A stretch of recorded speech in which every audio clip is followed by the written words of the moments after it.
Good morning. నేను జయరాం. రోజు రోజుకు తవ్విన కొద్దీ కొత్త స్కామ్లు బయటపడుతున్నాయి. ఈ స్కామ్లన్నిటికీ మూల కారణం ఎవరు అన్నది అందరికీ తెలిసిన విషయమే. అంటే ఒక్కో స్కామ్లో ఒక్కొక్క రకంగా, అంటే ఇక్కడ మరి ముఖ్యంగా మనం కాన్సన్ట్రేషన్ చేసేదంతా ఈరోజు ప్రజలు కానీ మనం కానీ ఎవరికైనా భూమి. అంటే తెలంగాణకు భూమికి అనేక రకమైన సంబంధాలు ఉద్యమాలతో ముడిపడి ఉన్నది. అంటే సాయుధ రైతాంగ పోరాటం నుంచి ఇప్పటి వరకు భూమి కోసమే చాలా ఉద్యమాలు జరిగినాయి. భుక్తి కోసము, ఇంకా చెప్పాలంటే తెలంగాణ ప్రజల విముక్తి కోసం ఆ భూమి మీదనే చాలా ప్రాణ త్యాగాలు కూడా జరిగినాయి. ఆ త్యాగాలన్నింటినీ మర్చిపోయి ఆ త్యాగాలన్నీ ఈరోజు ఏమైపోయినాయి అనేది మన వైపు ఒకసారి అవహేళనగా చూస్తున్నాయి ఆ ఉద్యమాలన్నీ. ఈరోజు తెలంగాణ గడ్డ మీద తెలంగాణ ప్రజలకు ఎప్పుడు మాట్లాడినా ఎక్కడ మాట్లాడినా భూ ఉద్యమాలకు ఈరోజు ప్రతిరూపంగా మారింది తెలంగాణ. అలాంటి భూమిని కొల్లగొట్టడం లోపల బ్యూరోక్రాట్స్, దీంట్లోపల ముందంజలో ఉన్న అనడం లోపల అతిశయోక్తి లేదు. అంటే బ్యూరోక్రాట్స్ అంటే అందరు బ్యూరోక్రాట్స్ అని అర్థం కాదు. కొంతమంది మాత్రమే ఈ భూమి దోచుకోవటం లోపల, భూమిని కొల్లగొట్టడం లోపల చాలా యాక్టివ్గా, అంటే కొత్త ప్రణాళికలు పన్ని కొత్త రకంగా ఏ విధంగానైతే భూమిని కాజేయాలో అన్నదానికి ఫాదర్ ఆఫ్ ధరణి అనే వ్యక్తి ఎవరైనా వస్తున్నారా అని గుర్తుకొస్తారా అంటే ఐఏఎస్ సోమేశ్వర్ కుమార్ గారు. అప్పుడు ఆయన తన రచన, తన స్క్రీన్ ప్లే, తన దర్శకత్వం అంతా ఈ ధరణి పోర్టల్ మీదనే కాన్సన్ట్రేషన్ చేశాడు. ధరణి పోర్టల్కి ఆయనకి ఏమైనా సంబంధం ఉందా అంటే ఒక బ్యూరోక్రాట్ అవ్వడంతో రెవెన్యూ దాన్ని పూర్తిగా తన హస్తగతం చేయడం కోసము, తనకు పై ఉన్న అధికారులని చెప్పుదామా లేకపోతే రాజకీయ నాయకులని చెప్పుదామా, తన పై ఉన్న వాళ్లకు సాటిస్ఫై చేయడం కోసమా లేకపోతే కాజేసి ఎవరికి అందియడం కోసమా అనే విషయాన్ని ఆయన మాటల్లోనే చెప్పాలి, అప్పుడే మనం వినాలి. కానీ ఇవన్నీ ఒక డ్రామాటిక్ స్టోరీ లాగా ఈరోజు భూమి కోసం ఉద్యమం చేసిన ఈరోజు తెలంగాణ ప్రజలు భూమి లేని పరిస్థితుల లోపల ఉన్నట్టు అయితే మరి ఒక్కొక్కల పేరు మీద వందల వేల ఎకరాలు ఏ విధంగా వచ్చినాయి, పదులలో మినిమం 10 నుంచి 100 నుంచి 1000 ఎకరాలు ఏ విధంగా వచ్చినాయో తెలియని విషయం. అంటే వీటన్నింటిని మనం ఒకసారి నిశ్చితంగా గమనించినట్టు అవుతాయి. ఇక్కడ ఉండే పరిస్థితులు కావచ్చు, ఇక్కడ ఉండే అవసరతలు అక్కర్లు, కానీ ఎక్కడ మనం గమనించినా కూడా, ఏది గమనించినా కూడా భూమి అనేది చాలా కీలకం. ఆ భూమిని కొల్లగొట్టి ఆ భూమికి పైన ఈరోజు హక్కులు సాధించుకునే ఈరోజు ప్రజలకు పోయి ఈరోజు కొంతమంది చేతుల్లోనే భూమి బందీగా మారిన అనటం లోపల ఆశ్చర్యం లేదు. అదే విషయాన్ని ఇప్పుడు ఏది నిజం అనే అంశం లోపల బరాబర్ మాట్లాడుకుందాం. నమస్తే మిట్టన్ నరసయ్య గౌడ్ గారు. నమస్తే సార్. నమస్తే. సో మనతో పాటు బీఆర్ఎస్ నాయకులు జాయిన్ అవుతారని ఆశిద్దాం. సో నెక్స్ట్ ఇదే విషయం లోపల మిట్టన్ నరసయ్య గౌడ్ గారితో బీఆర్ఎస్ నాయకులు స్వామి గారు జాయిన్ అయ్యారు. స్వామి అన్న నమస్తేనే.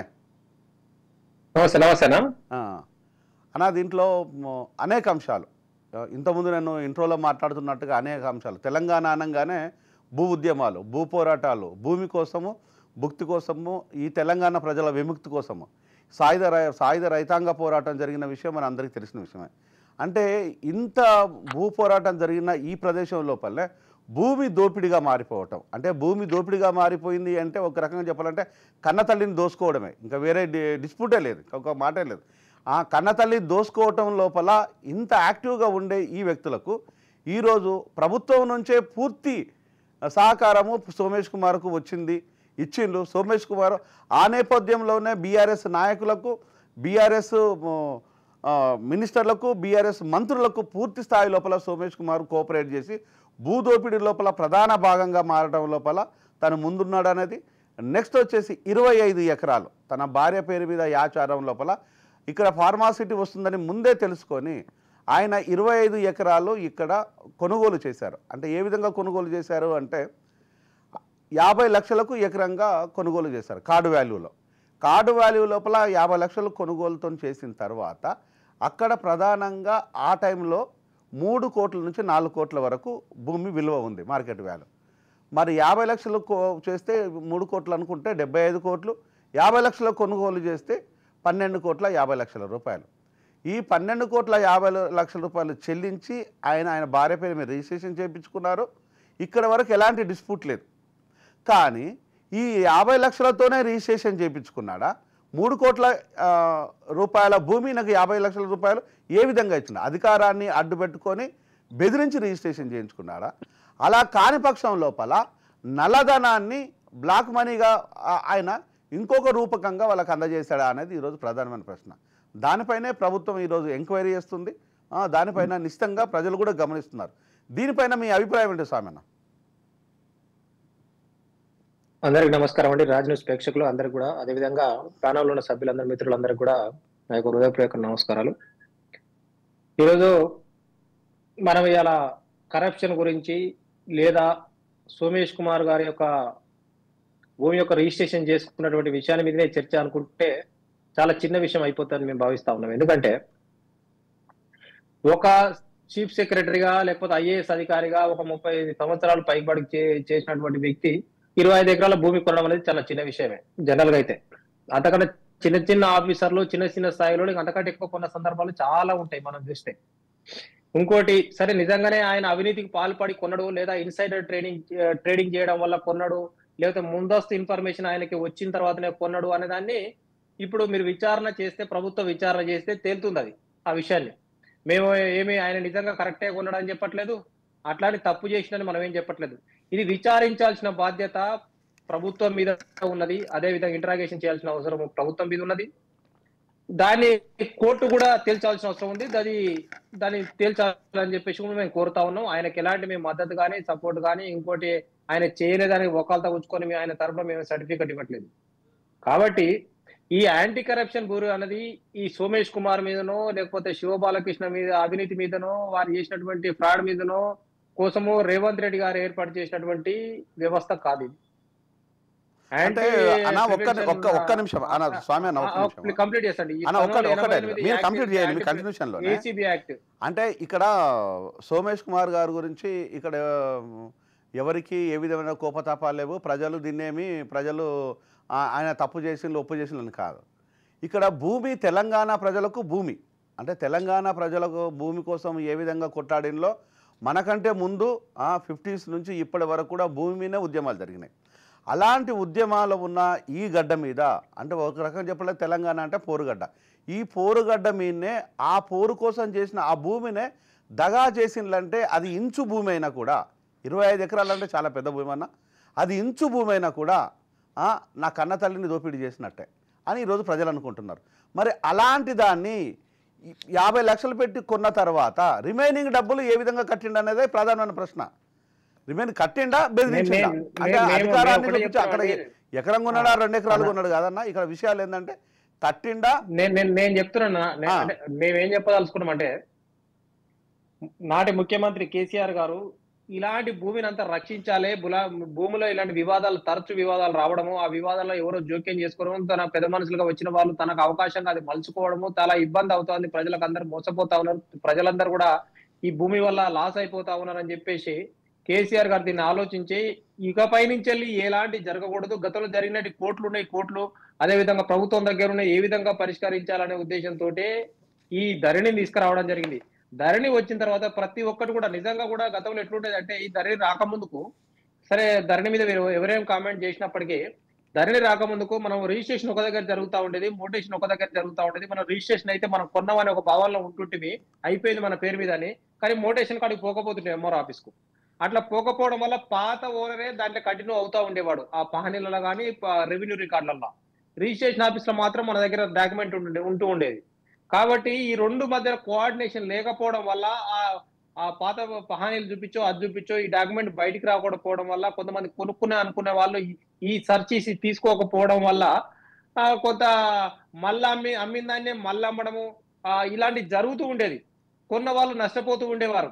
ఈ అన్నిటిని అధిగమించాలి, ఈ సమస్యలని పరిష్కరించాలనే ఒక మంచి ధ్యేయంతో మంచి ఉద్దేశంతో ఈ ధరణి స్టార్ట్ చేయడం జరిగింది.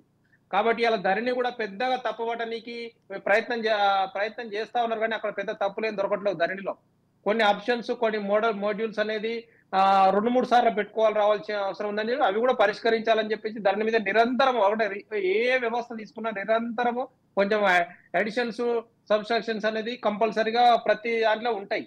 దానిలో భాగంగానే ప్రభుత్వం ఏమైనా ఉంటే యాడ్ చేసుకోవచ్చు, అలా పేరు మార్చుకుంటే మార్చుకోవచ్చు. కానీ ఈ వ్యవస్థ ధరణి తీసుకొచ్చిందే కేసీఆర్ గారు. ఆ రోజు ఉద్దేశం ఏంటంటే ఈ భూ సమస్యలు ఉండకూడదు, ఎవరు కూడా భూమి దోపిడీ పాల్పడకూడదు.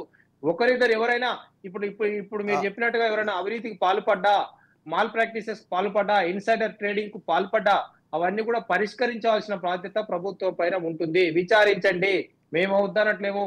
మీరు దమ్ముంటే తీసుకొని అది ఆయన కస్టడీలో తీసుకుంటారా, ఇంకోటి కేసు పెడతారా, పెట్టండి. ఆయన మీద పూర్తి విచారణ చేయండి. ఆ భూమి ఉంటే వెనుకకు తీసుకోండి. రైతులు ఎవరి దగ్గర కొంటే ఆయనకి వెనుకకు ఇప్పియండి.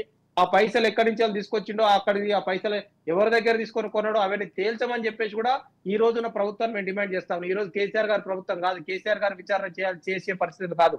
కాబట్టి రేవంత్ రెడ్డి గారే దాన్ని విచారణ చేయాలి, దాన్ని ఫైండ్ అవుట్ చేయాలి. రాత్రి చేస్తాడా, ఒకే రోజులో చేస్తాడా, ఎప్పుడు చేస్తాడా అని చెప్పేసి తను చేయాల్సి అని చెప్పేసి కూడా మేము అతన్ని కోరుతా ఉన్నాం, డిమాండ్ కూడా చేస్తా ఉన్నాం.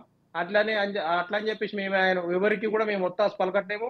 ఈ ఆఫీసర్స్ ఎవరున్నా కూడా ఈ అవినీతికి పాల్పడుతున్నారు అని చెప్పేసి ఈ యాంటీ కరప్షన్ బ్యూరో అనేది 1988 లోనే ఈ యాక్ట్ తీసుకురావడం జరిగింది. యాంటీ ప్రివెన్షన్ కరప్షన్ ఏదైతే యాక్ట్ ఉందో అది.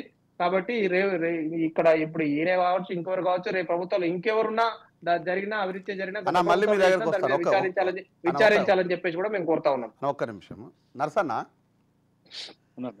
అంటే ఇప్పుడు వరంగల్ లోపల మనం అనేక ఉద్యమాలు చూసాం.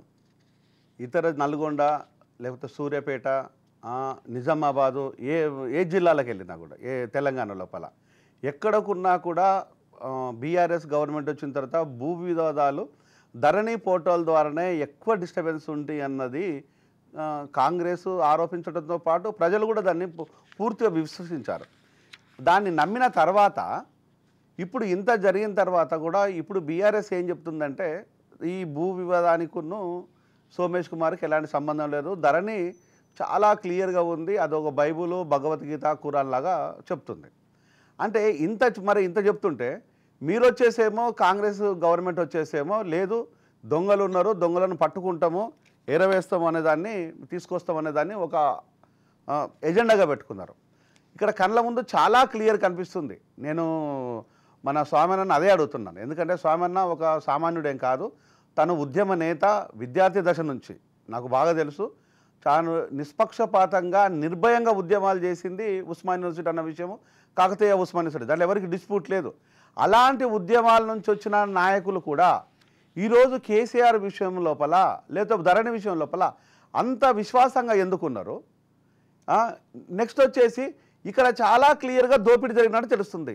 నేను అడిగేది ఒకటే, 25 ఎకరాలను కొన్నాడు 50 లక్షలతోనే, 12 కోట్ల 50 లక్షల రూపాయలు పే చేసిండు. అక్కడ వర్త్ మార్కెట్ వాల్యూ వచ్చేసి 75 కోట్లు.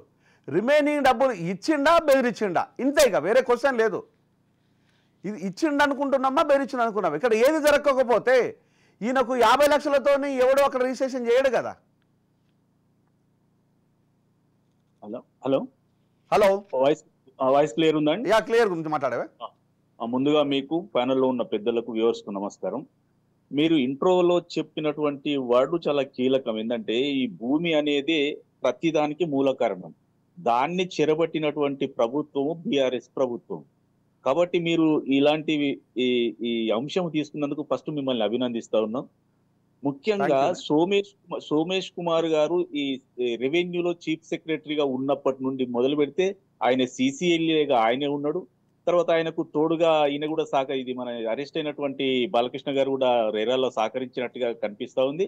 కాబట్టి ఒక IAS ఆఫీసరుగా ఉండి ప్రభుత్వానికి దగ్గరగా ఉన్నాడు కాబట్టి ఆయనకు ముందే విషయాలు తెలిసే అవకాశం ఉంది. అంటే ఫార్మాసిటీ కాదు, మిగతా ఏ ప్రాజెక్ట్ వచ్చినా కూడా కేసీఆర్ కుటుంబ సభ్యులకు, తర్వాత సోమేష్ అంటే చీఫ్ సెక్రటరీకి, ఆ తర్వాత మంత్రివర్గ సహచరులకు తెలిసే అవకాశం ఉంది. కాబట్టి ఖచ్చితంగా వాళ్ళు ముందస్తుగా తెలుసుకొని అక్కడ కొన్నారనేది నిర్వివాద అంశం. అయితే మీరు అడిగినటువంటి క్వశ్చన్ ఏంటంటే అసలు ఈయన అక్కడ కార్డు వాల్యూ తోటి కొన్నాడు, మిగిలినది ఇచ్చినట్ట పోయినట్ట అనేది మనం ఇప్పటికిప్పుడు మనం తేల్చేది కాదు. కానీ వాస్తవంగా ఫార్మాసిటీకి 1 కిలోమీటర్ దూరంలో కొత్తపల్లి, యాచారం మండలంలోని కొత్తపల్లిలో సర్వే నెంబరు 249, 260కి సంబంధించి 25 ఎకరాల 19 గుంటలు మరి అక్కడ కొనాలన్న ఆలోచన ఎలా వచ్చింది? ఏమైనా బ్రహ్మం గారు కాలజ్ఞానం ఏమైనా చదివిందా, లేకపోతే ఈయనకేమైనా కాలజ్ఞానం తెలుసా? అంటే ఈయన ఈయన ఏమన్నట్టు క్విడ్ ప్రో కింద తీసుకున్నట్టే, అంటే ఆయనకు ఆల్రెడీ విషయం తెలిసింది కాబట్టి ఆయన 25.19 ఎకరాలు ఆయన భార్య పేరు మీద తీసుకున్నాడు. దానికి చుట్టుపక్కల 244 సర్వే నెంబర్ నుంచి 269 సర్వే నెంబర్ లోపల ఇంకొక 123 ఎకరాలు తనకు అనుయాయులుగా పరిగణించినటువంటి కొంత రియల్ ఎస్టేట్ వ్యాపారులు కూడా ఒక వారం లోపలనే ఆయన రిజిస్ట్రేషన్ చేసుకున్నట్టుగా స్పష్టంగా కనిపిస్తా ఉంది. ధరణిలు కూడా మనకు తెలుస్తా ఉంది. అంటే దీని అర్థం ఏంది? కేసీఆర్ కు దోషి పెట్టిండు కాబట్టి అరే దోషులతోటి నువ్వు కూడా దోసుకోవయ్యా సోమేష్ కుమార్ అని చెప్పడం వల్ల మాత్రమే ఇది సాధ్యమైంది తప్పితే, లేకపోతే ఇంతకు ముందు కూడా చాలా మంది పనిచేసిండ్రు, వాళ్ళకు కూడా మరి ధరణిలో ఎందుకు కనిపిస్తారు, ఈయనకే ఎందుకు కనిపిస్తున్నాయి అనేది మనకు అర్థమైతా ఉంది. కేసీఆర్ ప్రభుత్వము భూదోపిడిలో భూపకాసురుడిగా మనం చూడాలి. ఎందుకంటే మీరు ఇంతకు ముందు కూడా మీరు కూడా చాలా సార్లు మాట్లాడింది ఏంటంటే, ఈ భూములు దొరల పేరు మీద నుండి సామాన్యుల పేరు మీదకి క్రయ విక్రయాల ద్వారా సాదా బైనామాల ద్వారా వచ్చినటువంటి భూములను మళ్ళీ తిరిగి దొరలకే కట్టబెట్టడానికి మాత్రమే భూదంద చేయడానికి మాత్రమే ఈ ధరణి తీసుకొచ్చి దాంట్లో అనుభవదారు కాలాన్ని తీసేసినటువంటి ఘన చరిత్ర కేసీఆర్ది. కేసీఆర్ మొదలే డిసైడ్ చేసుకొని పేద ప్రజలను ముంచడానికి మాత్రమే ఈ ధరణిలో ఈ అనుభవదారు కాలం తీసేసి 80 ఏళ్ల కింద 100 ఏళ్ల కింద అమ్ముకపోయినటువంటి దొరలకు కట్టబెట్టడం, వాళ్లకు అదే భూమికి మళ్ళీ ఇది రైతు బంధు ఇవ్వడం, ఈ రకంగా దొరలను బలోపేతం చేసుకోవడానికి, ఆయన క్యాస్ట్ కు సంబంధించిన వాళ్ళను బలోపేతం చేసుకోవడానికి, ఆయనకు సహకరించినటువంటి బిహారీ ముఠను వాళ్ళు బలోపేతం చేసుకోవడానికి ఉపయోగించారు తప్పితే పేద ప్రజల గురించి ఎప్పుడు కూడా ఆలోచన చేయలేదు. డబుల్ బెడ్రూమ్ ఇండ్లు కట్టి ఇవ్వలేదు. కనీసం దళితులకు 3 ఎకరాల భూమి ఇవ్వమంటే భూమి ఎక్కడున్నదా, బడికెట్టు కాడ కొట్లాట అని ఇట్లాంటి మాటలు మాట్లాడినటువంటి కేసీఆర్ గారు. నిన్న నేను యాచారం పోయి అక్కడ పరిస్థితులను గమనించకపోతే అక్కడ భూముల ధరలు విపరీతంగా పెరిగిపోయినాయి. అంటే ఎక్కడ చూసినా కూడా రియల్ ఎస్టేట్ కంపెనీలు వెళ్ళవటం, ఎక్కడ చూసినా కూడా బోర్డులు పెట్టడం, అక్కడ ఎకరాల కొద్ది భూమి ఇప్పుడు కనుమరుగైపోయింది. ఇప్పుడు అక్కడ ఉన్న భూమి చాలా కాస్ట్లీ ఐటమ్. రంగారెడ్డి జిల్లా లోపల ఏ మూలకు పోయినా కూడా భూమి చాలా కాస్ట్లీ ఐటమ్. ఇది కాస్ట్లీ అనే విషయాన్ని మన కేసీఆర్ గారు అసెంబ్లీ సాక్షిగా ప్రకటించిండు. బీఆర్ఎస్ గవర్నమెంట్ వచ్చిన తర్వాత భూముల విలువ విపరీతంగా పెరిగింది. ఎక్కడ ఒక ఎకరం తెలంగాణలో అమ్మినా కూడా ఆంధ్రప్రదేశ్ లోపల 10 ఎకరాలు కొనొచ్చు అని చెప్పిండు.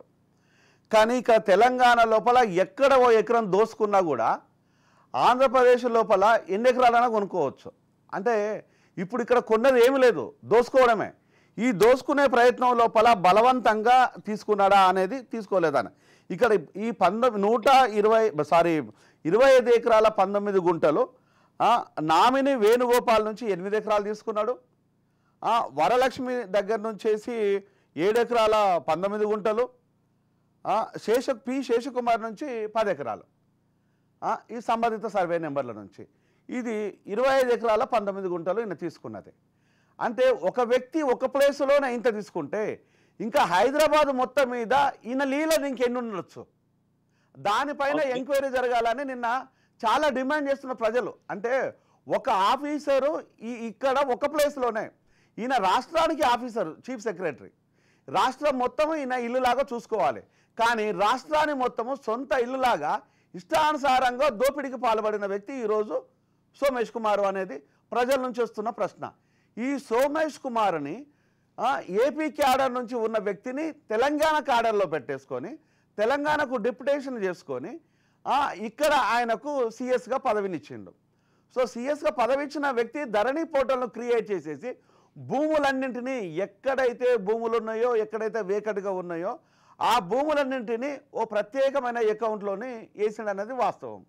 మరి ఆ భూములన్నింటి విషయం లోపల ఇప్పుడు ఏ విధంగా స్పందిస్తారు అనేది బీఆర్ఎస్ పార్టీ ఇంతవరకు పార్టీలో ఉండే, ఇప్పుడు మన స్వామి అన్న లాంటి, లేకపోతే నిన్న మాట్లాడిన మనకు సీన్ అన్న, వీళ్ళందరూ వచ్చేసి ఎంతో కొంత వాయిస్ని వినిపిస్తున్నారు. కానీ ప్రధానంగా ఉన్న కేసీఆర్ కానీ, హరీష్ రావు కానీ, కేసీఆర్ కుమారుడైన కేటీఆర్ కానీ ఈ భూముల మీద ఎలాంటి ప్రకటన చేయటం లేదు, ఎలాంటి ప్రెస్ మీట్ పెట్టట్లేదు. సరే మేము పెడితేనే ప్రెస్ మీటా అనేది కూడా అనొచ్చు. మీరు పెడితే ప్రెస్ మీట్ కాదు, మీ హయాంలో తడిపిన దోపిడికి దీనికి ఎవరు బాధ్యులు? ఈయన మళ్ళీ అక్కడ నుంచి వాలంటరీ రిటైర్మెంట్ తీసుకొని మళ్ళీ అదే కేసీఆర్ గారు తన నెత్తి మీద కూర్చోబెట్టుకున్నాడు. కొత్త సెక్రటరియట్ లోపల 5th ఫ్లోర్లో కూర్చోబెట్టేసుకొని ఈ దోపిడీకి అంతా స్కెచ్ చేసినా ఈరోజు ప్రజలు డైరెక్ట్ కడుతున్నారు. ఒక దొంగను తీసుకొచ్చి నువ్వు కాపలా పెట్టావా, దొంగతోని దోపిడీ చేసి పంచుకున్నావా అని డైరెక్ట్ ప్రజలు అడుగుతుంటే దీన్ని మీరు ఏ విధంగా దీన్ని రిసీవ్ చేసుకుంటున్నారు? జయరమణ, నేనేమంటున్నా, ఈ భూదోపిడి అనేది ఒక్క సోమేష్ కుమార్ మాత్రమే కాదు, ఈ కేసీఆర్ క్యాబినెట్ లో ఉన్న కీలక మంత్రులు కూడా ప్లస్ వీళ్ళ కుటుంబ సభ్యులు కూడా విపరీతంగా వేల కొద్ది ఎకరాలు బినామీ పేర్ల మీద చేసుకున్నారు అనేది నిర్వివాదాంశం. ఈ రోజు ఒక 10 సంవత్సరాల కింద 2014 కంటే ముందు కేసీఆర్ ఫ్యామిలీకి ఉన్నటువంటి ఆస్తులన్నీ ఈ రోజు 10 సంవత్సరాల తర్వాత కేసీఆర్ ఫ్యామిలీకి ఉన్న ఆస్తులు ఏందనేది చూస్తే కళ్ళు బయర్లు గమ్మే విషయాలు బయటకు వస్తా ఉన్నాయి. ఈ రోజు కేసీఆర్ ఎన్ని వందల ఎకరాలు ఫామ్ హౌస్ కట్టుకున్నాడు, కేటీఆర్ కు ఫామ్ హౌస్లు ఎక్కడి నుంచి వచ్చినాయి, హరీష్ రావుకి ఎందుకు వచ్చినాయి, కవితకి ఎందుకు వచ్చినాయి అనేది వీళ్ళ మీద పూర్తి స్థాయి ఎంక్వైరీ జరగాలి. అయితే కాంగ్రెస్ ప్రభుత్వంలో ఈ దిశగా అడుగులు పడుతున్నాయి అనేది వాస్తవంగా కనిపిస్తా ఉంది. ఎందుకంటే 2018 కంటే ముందు తీసుకున్నటువంటి ఒక 4 క్యాబినెట్ మీటింగ్లలో తీసుకున్నటువంటి విషయాలు కానీ, ఒక నిర్ణయాలు కానీ, ఆ తర్వాత 5 సంవత్సరాల్లో తీసుకున్నటువంటి నిర్ణయాలను పునఃసమీక్షించాలని ఇలా కాంగ్రెస్ ప్రభుత్వం ఆలోచన చేస్తా ఉంది. ఎందుకంటే వీళ్ళు బయటికి చెప్పిందేమో కేవలం ఈ పథకాల గురించి చెప్తా ఉన్నారు. వాస్తవంగా లోపల కనీసం ఆ క్యాబినెట్ లో ఉన్న కొలిక్స్ కూడా తెలియకుండా అందులో మినిట్స్ రాసుకొని వీళ్ళు ఎలాంటి భూదోపిడికే కాదు అన్ని రకాల దోపిడికి పాల్పడ్డారు అనేది ఇలా అన్ని పేపర్లలో వస్తున్నటువంటి పుంకానుగా వస్తున్నటువంటి విషయాలు. కాబట్టి ఇలా జగదీశ్వర్ రెడ్డి అయితేంది, లేకపోతే హరీష్ రావు అయితేంది, ఇక మిగతా వాళ్ళు కరీంనగర్ అయితేంది, ఆ మహబూబ్ నగర్ కు సంబంధించిన మంత్రి అయితేంది, చాలా మంత్రుల విషయాలు తొందరలోనే బట్టబయలు కాబోతా ఉన్నాయి. వాళ్లకు సంబంధించిన అనుయాయులకు హెటిరోకు సంబంధించినటువంటి 15 ఎకరాలకు సంబంధించి కూడా ఇలా పేపర్లలో పుంకాలుగా వస్తా ఉంది. దాన్ని రద్దు చేయడం కూడా జరిగింది. కేవలం ఈ రోజు బీఆర్ఎస్ పార్టీ హైదరాబాద్ లోని విలువైన భూములను, హైదరాబాద్ చుట్టుపక్కల ఉన్నటువంటి విలువైన భూములను వాళ్ళ ఆఫీసులకు వాళ్ళు వేరు పేర్లు పెట్టి రాష్ట్ర వ్యాప్తంగా కొల్లగొట్టిన ఆస్తుల మీద కూడా ఇలా ఖచ్చితంగా ఎంక్వైరీ జరగాలి. వాటిని ఖచ్చితంగా వాపస్ తీసుకొని పేద ప్రజలకు పంచాలన్న ఆలోచనతోటి ఇలా కాంగ్రెస్ ప్రభుత్వం ఆలోచన చేస్తా ఉంది. ఖచ్చితంగా బీఆర్ఎస్ ప్రభుత్వానికి హైకోర్టు కూడా మొట్టికాయ వేసింది. కనీసం 70 నుంచి 80 వేల జీవోలను దాచిపెట్టినట్టుగా హైకోర్టు కూడా మొట్టికాయలు వేయడం జరిగింది. కాబట్టి ఇలాంటి ప్రభుత్వంలో భూమి సేఫ్ గా ఉంటది అనుకోవడం చాలా పొరపాటు. అదే కాకుండా వీళ్ళు క్రియేట్ చేసినటువంటి ఈ ధరని ఎవరు మెయింటైన్ చేస్తున్నారు అంటే అది ప్రైవేటు సంస్థ చేతులలో పెట్టింది. ఈ మధ్యనే మనకు ప్రభుత్వ సంస్థ చేతుల్లోకి వచ్చినట్టుగా మనం వార్తలు చూస్తా ఉన్నాం. కాబట్టి ప్రభుత్వం అంటే ప్రజలకు సంబంధించినటువంటి కోరు ఆస్తి ప్రైవేటు సంస్థల చేతులలో పెట్టి ధరణి అనే ఒక యాప్ ఇది తీసుకొచ్చి దాంట్లో కేవలం ఒకేసారి రిజిస్ట్రేషన్ అవుతుంది, మొటేషన్ అవుతుంది అని ఒక్కటి చూపించి మిగతా అన్ని దోపిడీ మార్గాలు చేసిండ్రు. ఈ రోజు మీకు అందరికీ తెలుసు, తెలంగాణ సాయుధ పోరాటం నుంచి అంతకుముందు దొరలంతా అమ్ముకొని వచ్చినటువంటి భూములు మళ్ళీ దొరలకే పోయి వాళ్ళే రైతు బంధు తీసుకుంటారు అనేది మీకే ఎక్కువ తెలుసు మాకంటే. కాబట్టి భూమిని చెరబట్టిండు, భూమిని గుప్పిట్లో పట్టిండు, మళ్ళీ భూ పోరాటాలు రావాల్సిన అవసరం కనిపిస్తా ఉంది. కాబట్టి కాంగ్రెస్ ప్రభుత్వం రేవంత్ రెడ్డి గారి ఆధ్వర్యంలో ముఖ్యమంత్రి గారు అన్నిటి మీద కూడా దృష్టి సారించిండు. ఎవరు ఎక్కడ దోపిడీ చేసినా భూమి మీద మళ్ళీ సర్వే చేయించేసి మళ్ళీ వెనుకకు తీసుకొని పేద ప్రజలకు పంచాలన్న ఆలోచనలో కాంగ్రెస్ ప్రభుత్వం ఉందనేది నిర్వివాదాంశం. కాబట్టి బీఆర్ఎస్ నాయకులు ఆల్రెడీ బీఆర్ఎస్ లో ఉన్న కీలక మంత్రులు కూడా ఏం మాట్లాడుతున్నారో ఇలా మన మహబూబ్ నగర్ కు సంబంధించిన మంత్రి కూడా ఏం మాట్లాడిండో మనందరం చూసినాం. కేసీఆర్ నుంచి నరసన్న చెప్పండి. ఇది ఇంకొక అంశం ఏంటంటే సోమేష్ కుమార్ కావచ్చు, శివ బాలకృష్ణ కావచ్చు, సిసిపిలో పనిచేసిన దేవేందర్ రెడ్డి కావచ్చు, ఇట్లా వీళ్ళు ముగ్గురే కాదు అనేక మంది ఆఫీసర్లు కొంతమంది రిటైర్ అయిపోయిన తర్వాత తీసుకొచ్చి తను ఉన్నతమైన పోస్టులు అంటే మనకు తెలంగాణ లోపల స్టేట్ లోపల 200 మంది ఐఏఎస్ ఆఫీసర్లు ఉంటారు. ఈ 200 మంది ఐఏఎస్ ఆఫీసర్లను పక్కన పెట్టేసి వాళ్ళకి ఎలాంటి పవర్స్ లేకుండా ఇతర ఆఫీసర్లని ఒక 5 మంది నుంచి 7 మంది వరకు అప్రాక్సిమేట్ ఒక 7 మంది వరకు ఒక కీలకమైన పోస్ట్ లోపల వీళ్ళే సంవత్సరాల తరబడి అంటే 9.5 సంవత్సరాలు ఒకే ప్లేస్లో కూర్చొని పాలన సాగించిండు. మరి ఇంత ఒక 7 మంది ఐఏఎస్ ఆఫీసర్లే సరిపోతే మరి మిగతా ఐఏఎస్ ఆఫీసర్లను నువ్వు ఎందుకు సరెండర్ చేయలేదు సెంట్రల్ గవర్నమెంట్కి? ఇదొక ప్రశ్న. ఇంతమంది ఐఏఎస్ ఆఫీసర్లను పక్కన పెట్టే రిటైర్ వాళ్ళని తీసుకొచ్చి కూడా నువ్వు స్పెషల్ ప్రయారిటీని ఎందుకు క్రియేట్ చేశావు? వీళ్ళు దోపిడీ చేయడానికి భాగంగా నువ్వు నియమించుకున్నావా అనేది ప్రధానమైన ప్రశ్న. మరొక అంశం ఏంటంటే తెలంగాణ లోపల డైరెక్టర్ ఆఫ్ మెడికల్ ఎడ్యుకేషన్ అంటే రమేష్ రెడ్డి అక్కడే అంటే ఫెవికాల్ పూసుకొని సీట్లో కూర్చున్నట్టుగా పోరా బాబు అన్న కూడా అక్కడే కూర్చొని అప్పటి వరకు కూడా పదే ఈవెన్ గవర్నర్ తిరస్కరించినా కూడా దాన్ని లెక్క చేయకుండా ఖాతారు చేయకుండా రమేష్ రెడ్డిని కూడా అక్కడే కూర్చోబెట్టేసిండు. రమేష్ రెడ్డిని ఇప్పుడు పక్కన పెట్టేసి వేరే డిఎంఈ వచ్చేసిండు. అంటే ఒక టెంపరీ డిఎంఈగా రమేష్ రెడ్డిని కొనసాగించిండు. ఆయన అర్హత లేని వ్యక్తి.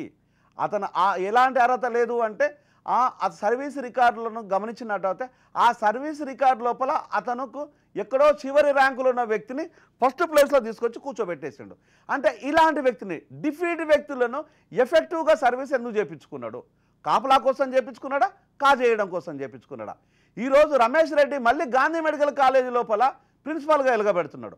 ఇట్లా పదే ఒకసారి కనుక వాళ్ళు దోపిడీకి గురి చేసిన తర్వాత ఆయన మీద అనేక ఆరోపణలు వరంగల్ లోపల జైలు లోపల medical college super speciality hospital అయితే ఆయన పేరు మీద లోన్ తీసుకోవడం అనేది ఆరోపణ. ఇట్లాంటి అనేక ఆరోపణలు. ఇలాంటి ఆఫీసర్లు కోకొల్లలు ఉన్నారు తెలంగాణ లోపల.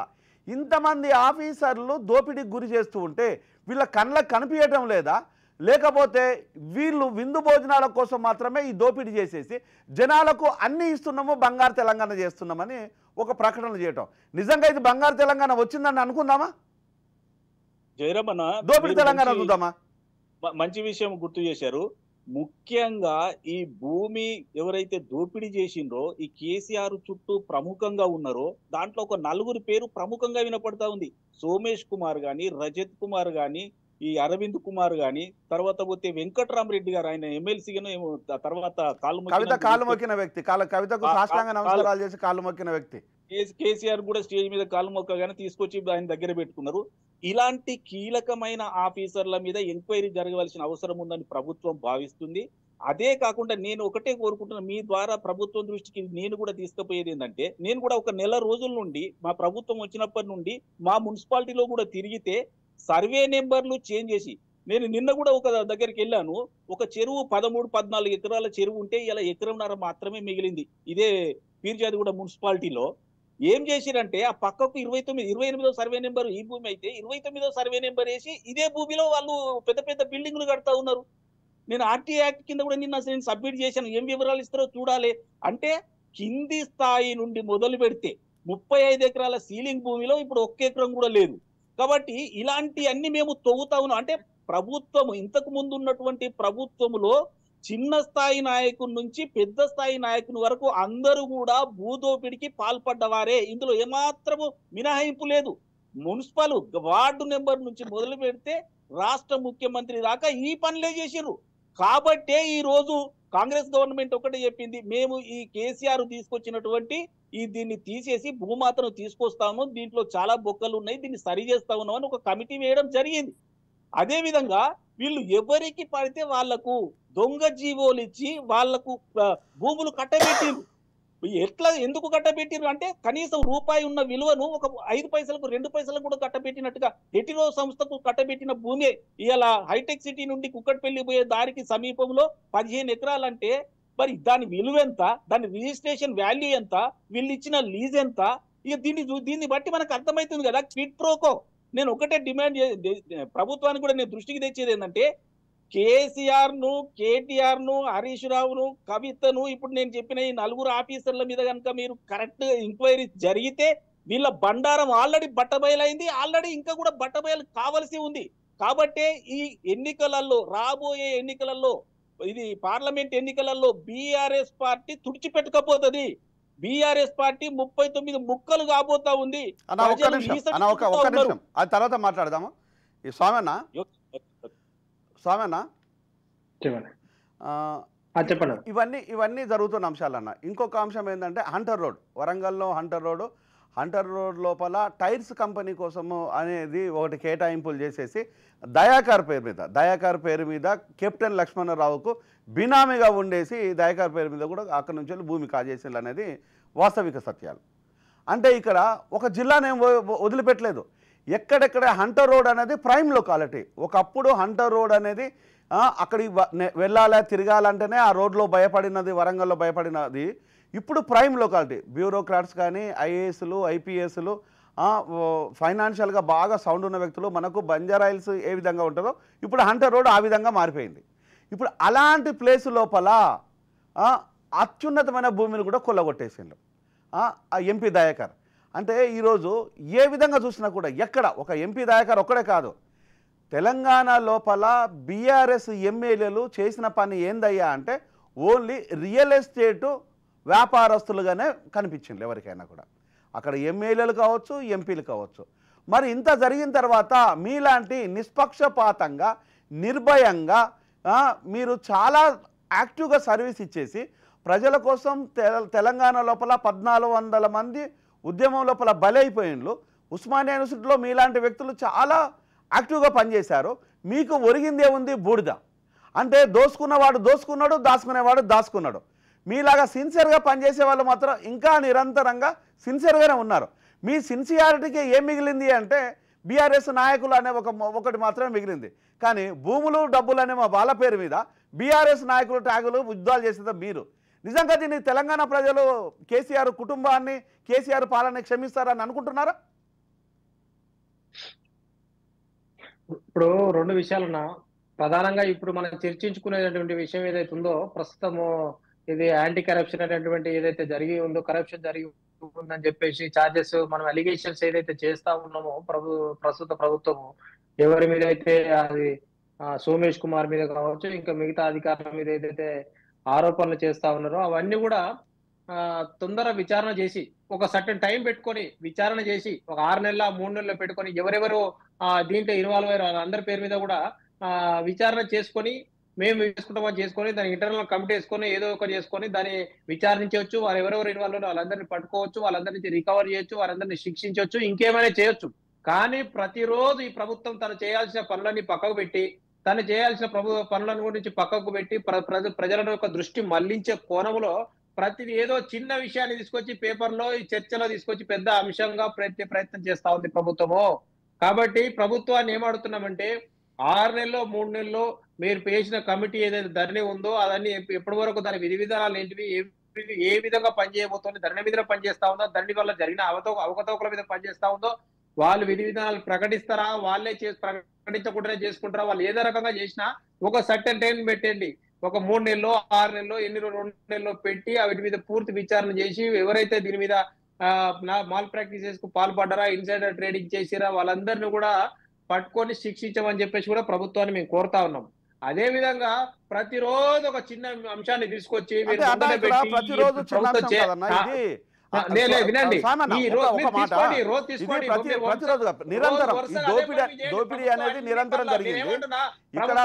అవినీతి అంతా ఒక్క నిమిషం నేను చెప్పలేను.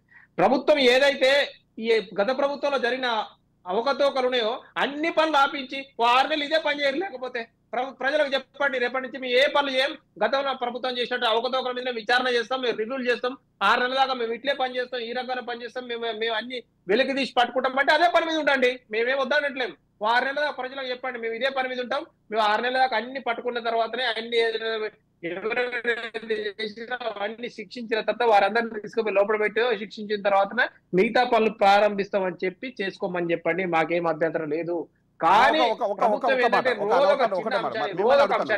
రోజు ఒక అంశాన్ని తీసుకొచ్చి పెద్ద అంశమే అనుకోండి, మీ దృష్టిలో పెద్ద అంశమే అనుకోండి, రోజు ఒక అంశాన్ని తీసుకొచ్చి ఈ వారిని ప్రశ్నించకుండా వారు చేసేదాన్ని పక్కదో పట్టించే విధంగా వారి యొక్క ప్రాక్టీసెస్ ఏమి బయటికి రాకుండా ఉండే విధంగా ప్రయత్నం చేస్తుందని చెప్పేసి మేము భావిస్తా ఉన్నాం.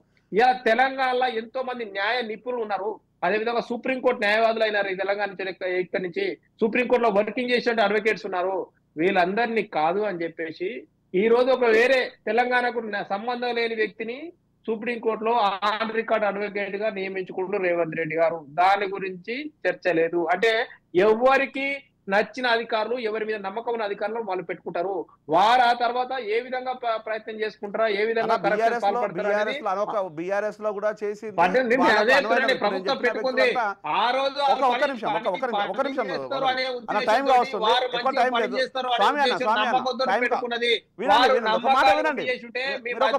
మీరే చెప్పాలనే. ఇప్పుడు అధికార పార్టీలు జనరల్గా ఏంటంటే కొన్ని అంచనాలు వేసుకుంటుంది, వాళ్ళకి కావాల్సిన వ్యక్తుల లేకపోతే సీనియారిటీనా ఎక్సెట్రా ఏదో ఒకటి చూసేసి నియమించుకుంటారు.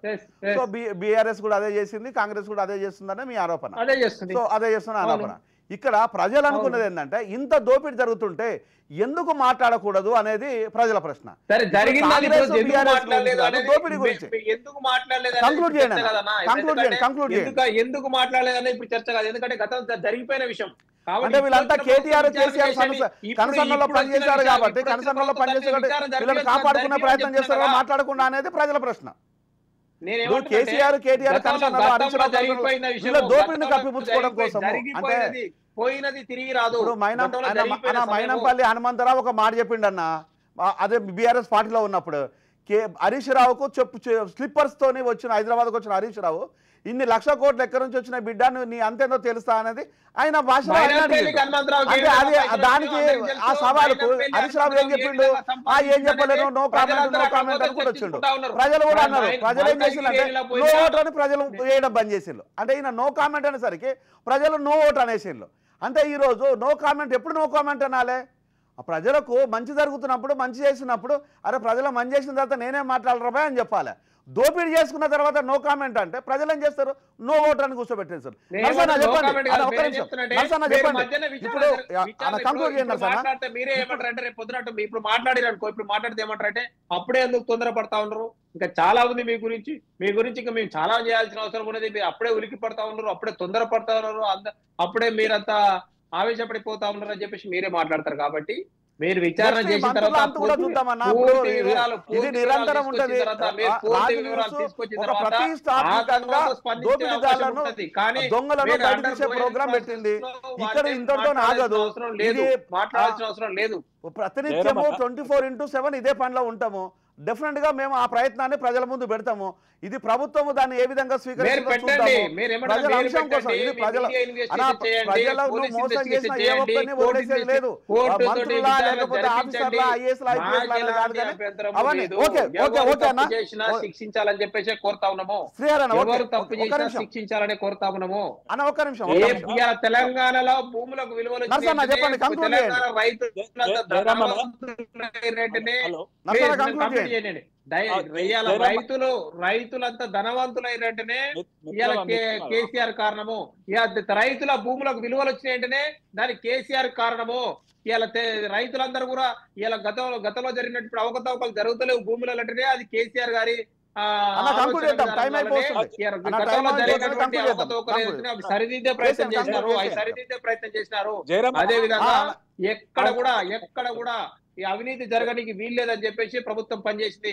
ఎవరైనా టిఆర్ఎస్ పార్టీలో ఏ ఒక్క కార్యకర్త కూడా ఈ ఊట్ల అధికారుల కార్యకర్త కూడా ఇన్వాల్వ్ కాలే. ఏ పథకాలు కూడా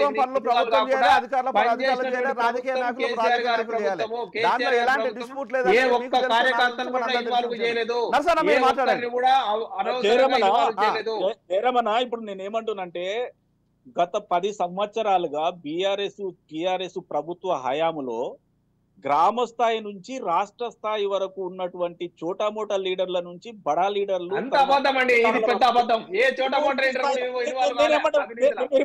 కాదండి. లైవ్ లో ఉన్నాం స్వామి గారు, లైవ్ లో ఉన్నారు, మీరు నేను లైవ్ లో ఉన్నాం, ప్రజలు చూస్తా ఉన్నారు.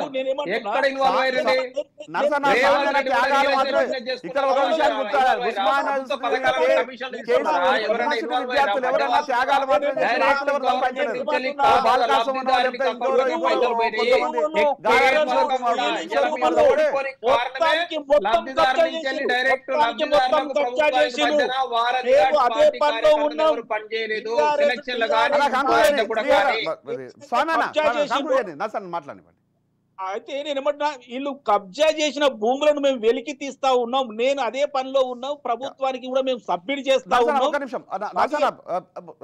అంటే ఈరోజు ప్రతిరోజు కూడా అంటే ఇది ఇంతటితో ఆగిపోతుందని అనుకోవడానికి లేదు. నిరంతర ప్రక్రియ, నిరంతరము ఈ ఇన్వెస్టిగేషన్ జరుగుతూనే ఉంటుంది. ఈ ఇన్వెస్టిగేషన్లో భాగంగా ఎవరెవరైతే భూ దోపిడీ చేసిందో, ఇతర రకాలుగా ప్రజలను మోసం చేశారో, ఆ మోసం చేసిన ఆఫీసర్ నుంచి మొదలుకుంటే ఐఏఎస్ ఐపీఎస్ ఆఫీసర్ ఎవరైనా పర్వాలేదు, దీని వెనకాల ఉన్న దోపిడీదారులుగా ఉన్న ఏ నాయకుడైనా పర్లేదు, ఏ స్థాయి అయినా పర్వాలేదు, ప్రజల ముందు నించోబెట్టి మీ ముందు పెడతాం. ఏది నిజం అనే విషయాన్ని బరాబర్ మాట్లాడుకుందాం. మీతో డాక్టర్ జయరాం.